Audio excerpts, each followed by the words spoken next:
Assalamualaikum warahmatullahi wabarakatuh. Halo semuanya, perkenalkan nama aku Zahwa Azagi dengan NIM C1C024104.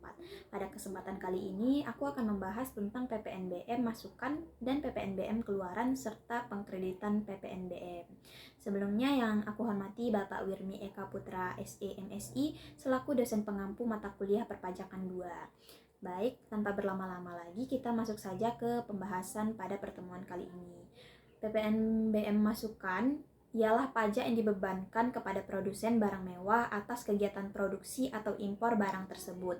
PPNBM biasanya dimasukkan ke dalam harga jual produk dan dibayarkan oleh konsumen atas transaksi pembelian produk. Dapat dikatakan bahwa PPNBM adalah pungutan wajib yang diserahkan kepada pemerintah atas transaksi pertama barang mewah. Artinya penjualan barang bekas produk mewah ini tidak mengharuskan pihak terkait melakukan pembayaran PPNBM. Karakteristik dan dasar pengenaan PPNBM masukan ini berbeda dengan PPN. Nah, berikut ini karakteristik yang dimiliki oleh PPNBM. Seperti pertama ada PPNBM, adalah pungutan tambahan yang dikenakan pada barang mewah di samping pengenaan PPN. Yang kedua, PPNBM hanya dikenakan satu kali, yaitu pada saat impor atau penyerahan BKP yang tergolong mewah yang dilakukan pabrikan yang menghasilkan BKP yang tergolong mewah. Yang ketiga, tidak dapat dikreditkan untuk dapat mewujudkan tujuan pemberian beban pajak tambahan. Yang keempat, apabila BKP mewah ini diekspor, maka PPNBM yang dibayar itu berkaitan dengan perolehan BKP mewah yang berhubungan langsung dengan BKP, dapat diminta kembali. Adapun dasar pengenaan PPNBM itu pertama harga jual produk. Ini termasuk biaya tambahan yang dikenakan oleh penjual. Yang kedua ada nilai impor. Ini seperti cukai impor, uang dari biaya masuk serta pungutan lainnya. Yang ketiga ada nilai ekspor. Ini semua biaya yang dibebankan oleh eksportir. Nah, yang ketiga, yang terakhir ini ada biaya penggantian. Ini termasuk biaya penyerahan, ekspor jasa kena pajak dan barang kena pajak. Oke, selanjutnya ini ada tarif PPNBM masukan.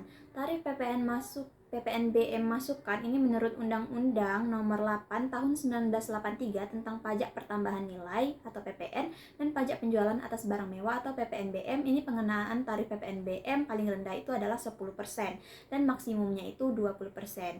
Nah, adanya perbedaan pengenaan tarif PPNBM ini didasarkan atas klasifikasi barang tergolong mewah yang terkena PPNBM berdasarkan konsultasi dengan DPR. Namun guna memacu transaksi ekspor produk dalam negeri. Selanjutnya PPNBM keluaran. Kalau tadi ada masukan berarti PPNBM-nya juga ada yang keluaran. Nah, pajak keluaran ini adalah pajak pertambahan nilai terutang yang wajib dipungut oleh pengusaha kena pajak yang melakukan penyerahan barang kena pajak. Penyerahan jasa kena pajak atau ekspor barang kena pajak berwujud, ekspor barang kena pajak tidak berwujud, dan atau ekspor jasa kena pajak. Penjual yang boleh memungut PPN adalah pengusaha kena pajak atau PKP, dan yang boleh dipungut adalah barang kena pajak atau BKP maupun jasa kena pajak atau JKP. Sebagai alat untuk memungut pajak, maka PKP ini menggunakan faktur pajak. Nah, selanjutnya ini ada pembahasan tentang pengkreditan PPNBM. Jadi PPNBM ini memiliki 4 karakteristik utama. Nah, antara lain itu pertama bisa merupakan pungutan tambahan. PPNBM merupakan pungutan tambahan yang dikenakan pada barang mewah di samping PPN. Hal ini dimaksudkan agar konsumen yang membeli barang mewah itu notabene-nya merupakan konsumen dengan daya beli yang tinggi. Yang kedua, hanya dikenakan satu kali. PPNBM hanya dikenakan satu kali, yaitu pada saat impor atau penyerahan BKP yang tergolong mewah yang dilakukan pabrikan yang menghasilkan BKP yang tergolong mewah.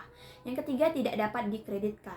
Karena sasaran PPNBM ini adalah konsumen, maka tujuan memberi beban pajak tambahan ini tidak akan tercapai apabila PPNBM dapat dikreditkan karena PPNBM yang dibayar akan masuk kembali ke kas perusahaan pedagang besar.